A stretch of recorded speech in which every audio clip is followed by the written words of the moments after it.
Thanks for checking out this episode of the Lake Effect Podcast. My name is James Proffitt, and today I'm getting ready to walk into the workshop of Kenny Creutzfeldt, gentleman who knows all there is to know about restoring old wooden boats.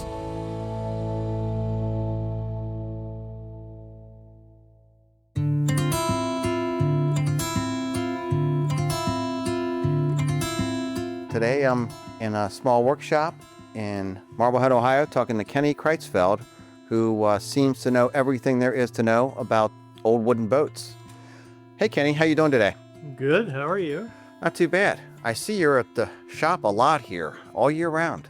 What do you do here? Mostly, repairs on old wood boats, various years from the 20s up to into the 70s. All types of repairs? Pretty much, yep. Wouldn't it be a lot easier to go out and for you or for people just to get a nice fiberglass boat with no leaks and no repairs needed? Might be easier, not necessarily cheaper. You've been working on wood boats for a while? Yeah. How many years? Yeah, well, How many decades? I've been doing this since I was a kid. Okay. And how old are you now, young man? 69. 69. Started when you were a kid and still working on wooden boats. Yeah.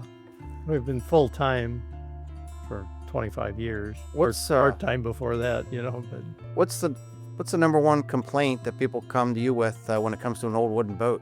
Does it have to do with leaking? generally, yeah. Generally, once it starts taking on a lot of water, the flags go up and they go, "Oh, must be a problem." Okay. And what's they dig in and what's the process for figuring out what's wrong? I just open the boat up and Okay.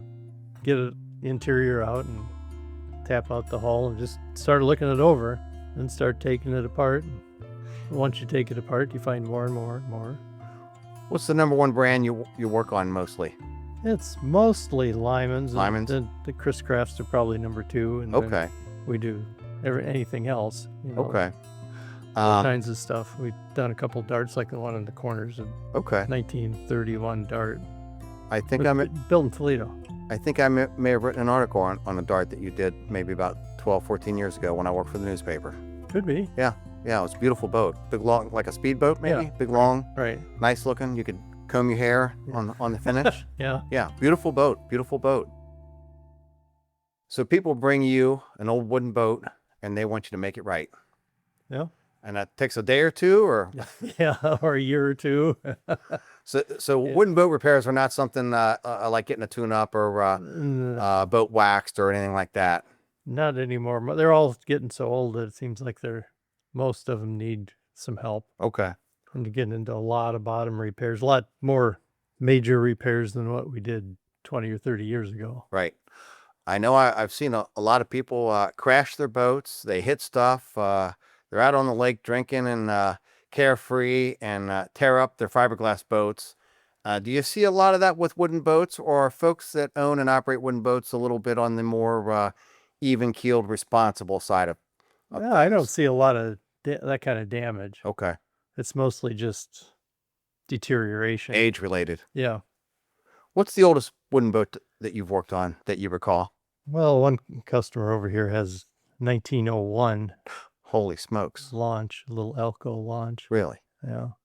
And what'd you do to that? Oh, just minor stuff, just finish work and did a few little minor repairs and stuff. Okay. It's a pretty nice boat. When you say a launch, is that like maybe 14, 18 feet, I think it's around 20 feet? 22, yeah. Okay. Huh. Done a lot of boats in the 20s and 30s. From this region, or people come from Yeah, other places? all over. Almost everything I do is either oak or mahogany. So What are the properties of white oak that make it amenable to this it's- kind of work? the oak is more structural stuff usually. Hardwood? Yeah, it's strong and it's a little more resistant to rot than the red oaks. And I've heard people tell me there's no place in a boat for wood. really? Yeah. Guys fishing, power boating. I'm assuming that's not your thought on the. Well, and those are probably the same guys that have a fiberglass boat that's Yeah. all got tons of wood encapsulated in it. Yeah, they just don't see it. You don't see it.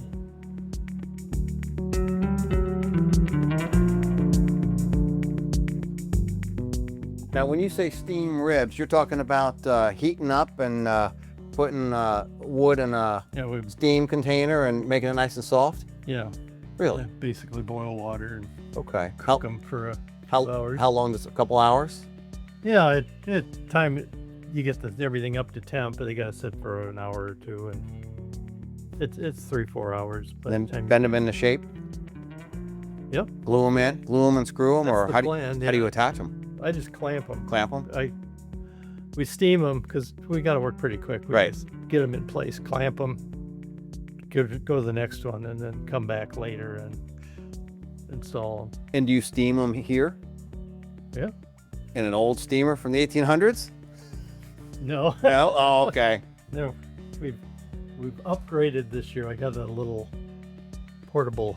It's an electric steam generator. Ah, okay. It's a little steam, boiler. Right. It's a small one. What are we looking at here? This looks like a big lineman sitting here. Yeah, it's a 26-foot Lyman Okay. Cruzette. How old? About? It's about 1970. I think. 1970? Okay, so it's what? Give or take a year. What is The that? owner's not sure. 55 years old? 54 years old? Yeah. Okay. And what was wrong with it? Got a lot of bottom issues. We're putting Leaking, huh? it was leaking. Yeah. Okay. They all leak. Yeah. Yeah, this one was taking on quite a bit. We're putting a new keel in it and knee, and that's already in. And now we're getting ready to do ribs and planks. Okay. The top part of the boat's in pretty good shape, just below the water line. Okay. And when you say keel, that's the wood that runs all the way from the Front to the front back. to the back on the bottom. That's a big, long piece of wood with a lot of, looks like brass bolts. That hardware, It's all silken bronze. okay, okay. I was thinking brass. And that's to keep it from rusting, Yeah. hopefully? Yeah. Some of the old pre-war boats used a lot of steel fasteners, Okay. galvanized stuff, and they worked fine for a while. Everything works fine for a while. Yeah, I mean, at this point, a boat from the 30s with steel fasteners is sometimes hard to deal with. Okay. Hey, Kenny, what's the largest wooden boat that you've worked on over the years? Oh, about 50 foot. 50 foot, no kidding. Yeah. This Matthews I'm doing the pieces for, that's a 46 foot. Okay. That's like a big cabin cruiser. Oh, yeah. Okay. No kidding. Yeah, it's a one-off boat. It's custom built. So do you do engine work also? Not too much. I mean, I do some. but Okay. It's Is that something I'm that trying to focus on the woodworking. I I don't do too much. I was going to ask you, as far as engine work goes, is that something anybody can do? Yeah, pretty much. Okay. So you don't want, And as far as overhauling and Right. stuff, you got to find somebody, right. especially with the real old stuff. The Lymans are all mostly V8, so that's pretty easy. But Okay. some of the old stuff, like the Matthews, has got Kermath engines in it. Okay. and- So you'd rather So- concentrate on the stuff that's that you specialize in. yeah, there's a limited amount of time here, so. And say, for instance, this Matthews boat that we're looking at right here, what kind of wood was this constructed of originally? Well, the structural frames are all white oak, and then the hull is just plywood, 1/2 inch bottom and 3/8 on the sides. Really? And This is then overlaid. the mahogany transom. Each layer is overlaid. Yeah. Is that Yeah, called it's lap straight? lap straight construction? Yeah, it's all nailed in, screwed into the ribs, and then nails in between the coat nails. Okay. And In what's between. between? What's between the pieces of plywood? Anything? Not from above the water line. Okay. They just put them together dry. Below the water line, the 26s, have a caulk in there. Okay. Which we use 5200 now, but You have customers that have wooden boats but rarely launch them, or maybe just collect them. there's a few. A few. Yeah. Is that a bad thing, or should a wooden boat be out in No, the lake a few times a year? it's okay if you store them, put them away right, Okay. and it's all in how they're taken care of. Right. You know. They're a lot of work, aren't they? No, well, they're a lot of work to catch up. compared to a But say, a once fiberglass once you boat? get them in good shape, it's not hard to maintain them if you maintain them properly. Right. But they don't do well with abuse. I can imagine. You know, if you keep them out of the weather and covered up and stuff, I've got a 23 Lyman, and I redid that boat in 1989, and I've never stripped the decks or anything. I just maintain it, and it's fine. I keep cover on it in the summer. I've heard some people talk about with an old wooden boat on Lake Erie in this area. It's a good idea to keep it in the water for the season, as long as you keep it covered to keep the wood nice and swelled up and tight. Is that true or not true, or does that depend on It the boat? depends on the boat. Okay. Yeah, and How well, much if it you're- makes? yeah, and most of like a little outboard. If you're something you're trailering, you don't want to leave it. Right. That's not going to leave that in the water. So you got to have a pretty tight hull. Okay. Are there any young people that own and operate Matthews, Lyman, or old wooden Chris Craft boats, or is Yeah. it a middle-aged to older person kind of thing? There's some young people that get into it, and some, could care less. But Right. But there's one customer I have. His grandkids are just nuts Really? for the wood boats. Are they younger? Yeah, Really? little kids, 10 years old or whatever. I'm kind of surprised they wouldn't. They love them. Really? They just absolutely love them. I would think of kids that age wanting a speedboat or something, cool. Well, everybody's got their own taste. Right. and-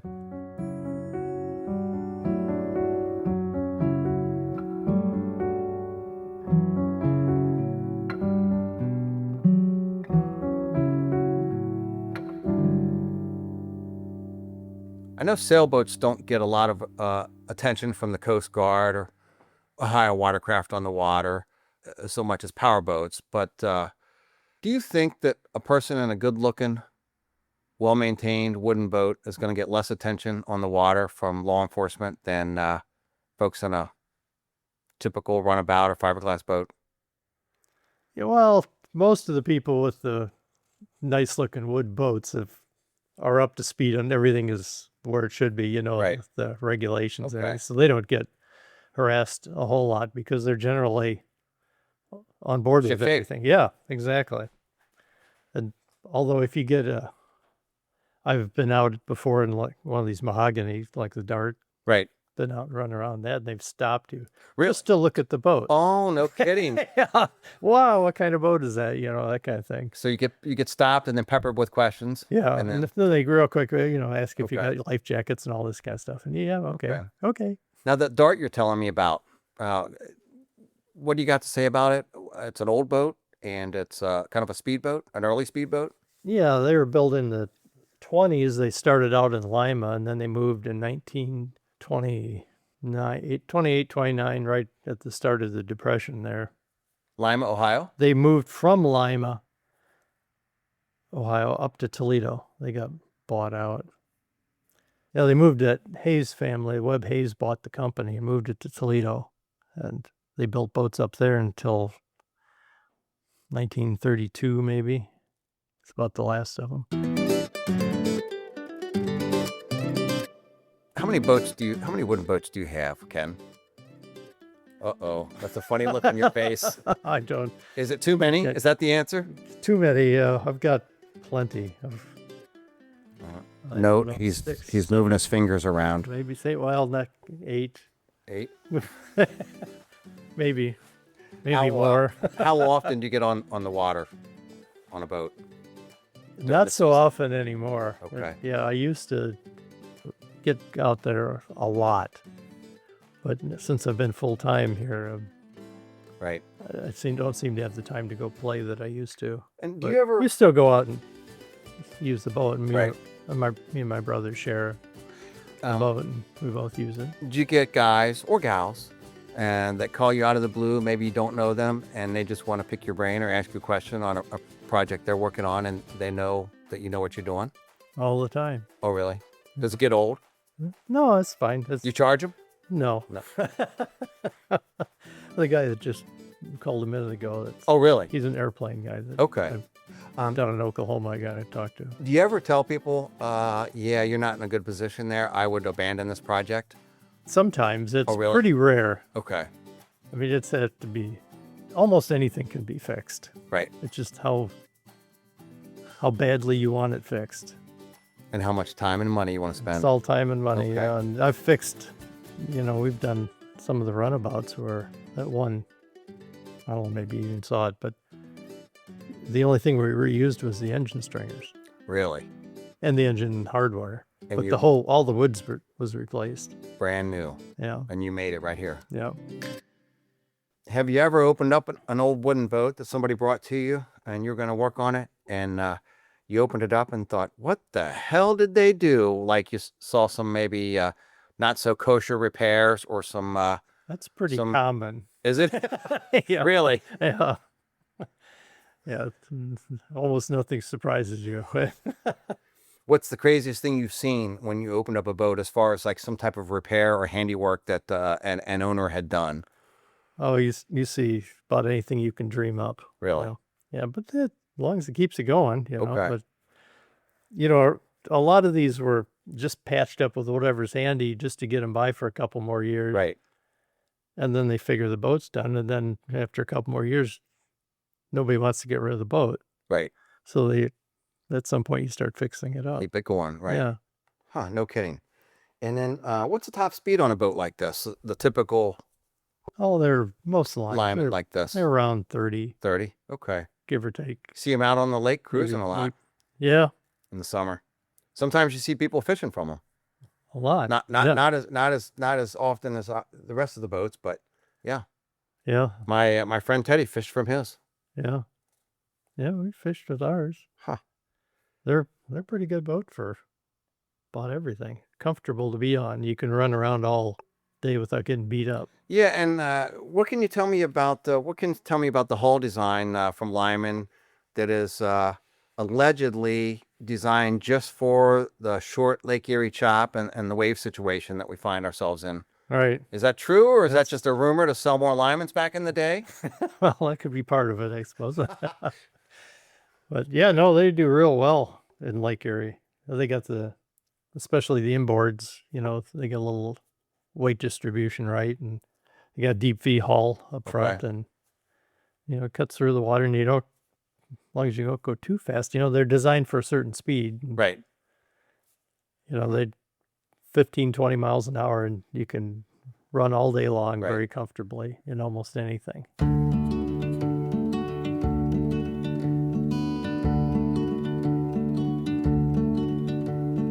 You glue a lot of stuff. You do paint work also. Yeah. Okay. So this is the basically your paint shop over here, Yeah. and you put stuff in there and close it up. Yeah. Close the door and got the filtered air coming in, Now- filtered air going out. Is this painted by hand with a brush, or is it painted with an airbrush, or how's Well- paint applied on something like this? Either way, I've done both. You can brush it or spray it. Okay. And to do the hull like this, I'd probably spray it, just mix it up in a pressure pot, and How many coats? usually 3. You Three coats? prime it. You have to get everything prepped and Just right. primed, and get all the body work. Yeah, that's Does where the all the prep work. take more time than the painting? The painting is nothing. Okay. Yeah, it's Is that the fun part? yeah. Well, it's fun that you're done with all the sanding. Yeah. Okay. All the work is in getting it ready to paint. Right.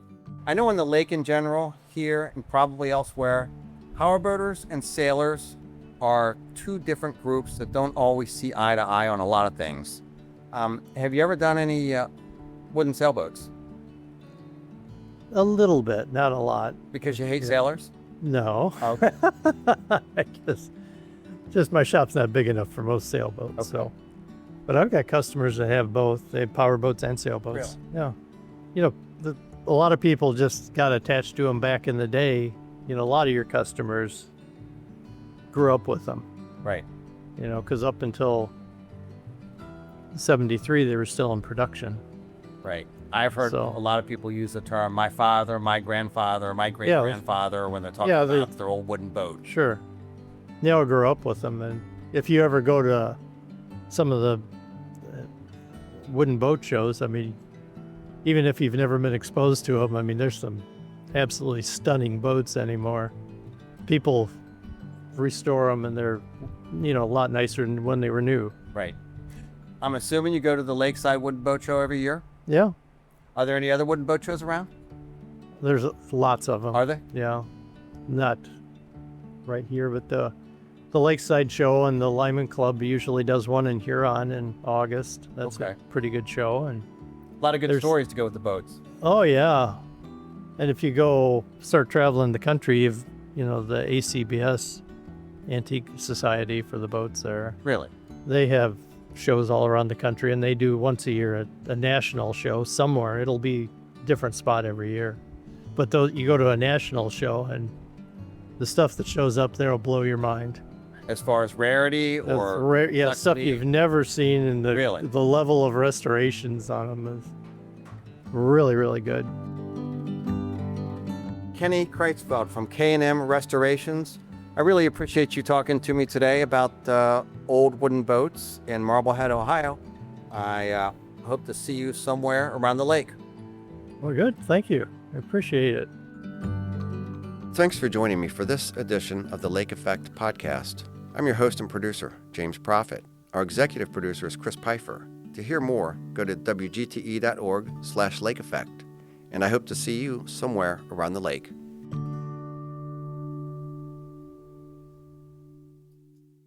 WGTE. Voices around us.